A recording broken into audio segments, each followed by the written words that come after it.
जय श्री राम, जय हिंदू राष्ट्र, जय देव सेना।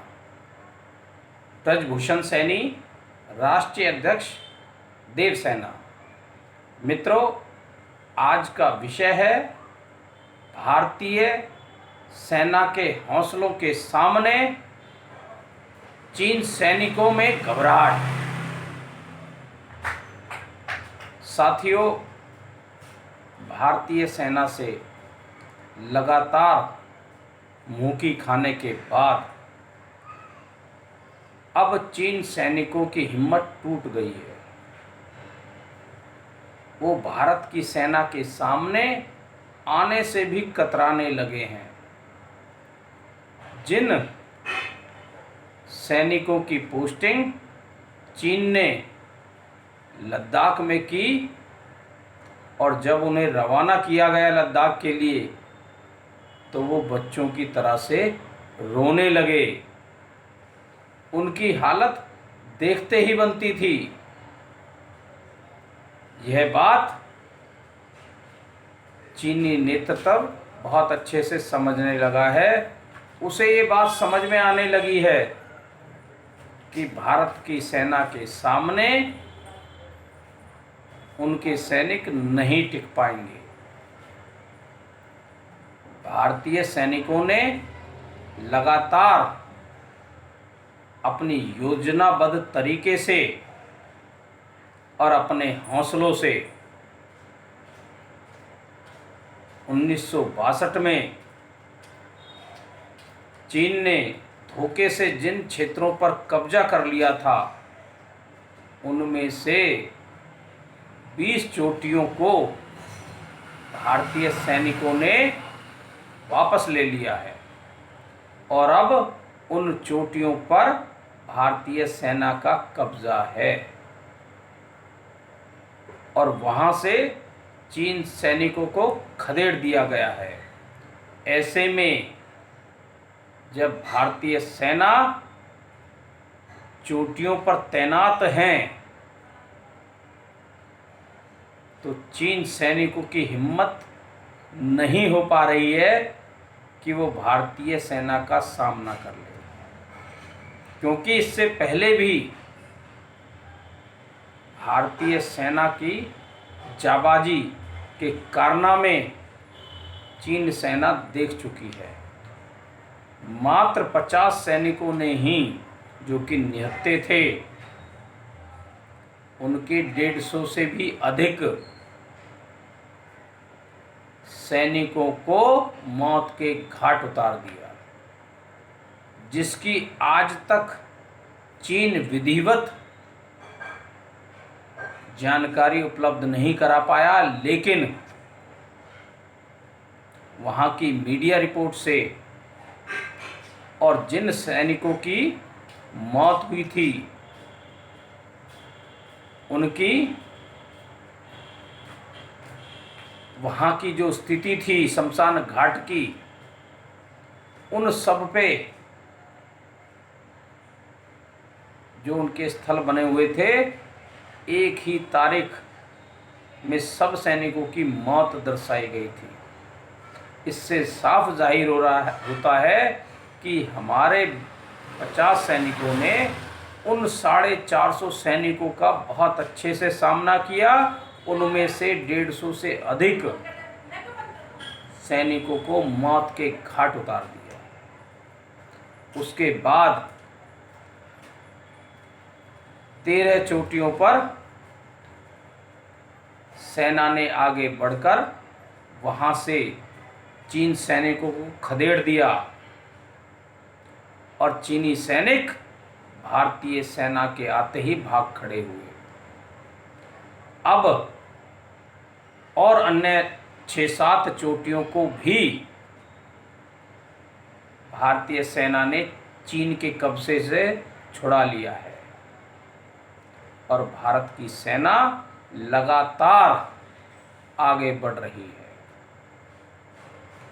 भारतीय सैनिकों ने कैलाश मानसरोवर और कैलाश पर्वत को भी अपने कब्जे में ले लिया है, जिन पर चीन ने 62 में धोखे से किया था, लेकिन अभी एक बड़ा भूभाग लेना बाकी है।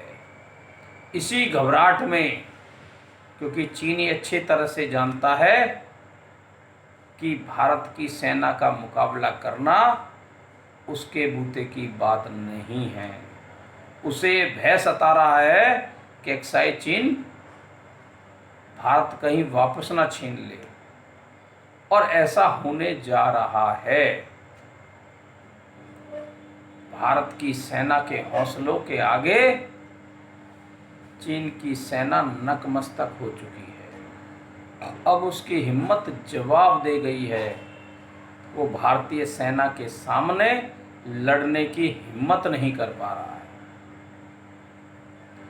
ऐसे में चीन को ये अच्छे से समझ में आ गई है कि उसकी सेना भारतीय सेना से मुकाबला नहीं कर पाएगी, इसलिए वो चीन के उन कैदियों को जो वहाँ बहुत सारे आपराधिक मामलों में लिप्त रहे हैं, जो जेलों में बंद रहे हैं, उनको छुड़ाकर अब सैनिकों की वर्दी पहनाकर भेजा जा रहा है। इस तरह से वो और कई हथकंडे अपना रहे हैं, लेकिन फिर भी भारतीय सेना के सामने उनकी कोई भी कुटिल चाल नहीं चल पा रही है। बहुत रणनीति के तहत और हौसलों के साथ भारतीय सेना सीमा पर न केवल डटी हुई है, बल्कि लगातार आगे बढ़ रही है। 6 किलोमीटर अंदर तक सेना हमारी पहुंच चुकी है। ये हमारी भारतीय सेना की जाबाजी है, बहादुरी है, और बहुत जल्दी ही कैलाश मानसरोवर और कैलाश पर्वत तो हमारे कब्जे में है ही, अक्साई चीन भी भारत के कब्जे में आ जाएगा। और यही डर अब पाकिस्तान को भी सताने लगा है, इसलिए वो मजबूरीवश चीन का साथ दे रहा है। उसे पता है कि पीओके भी भारत वापस छीनने की प्रयास में है, और वो छीन भी लेगा। और पाकिस्तान कर्जदार हो चुका है, कंगाल हो चुका है, इस कारण भी चीन के चंगुल में फंस रहा है और लगातार फंसता जा रहा है। अब उसके पास केवल एक ही विकल्प है, जैसा चीन उसको आदेश करे उसी के आदेश को मानना। दुनिया के तमाम देशों ने चीन और पाकिस्तान दोनों को ही नकार दिया है।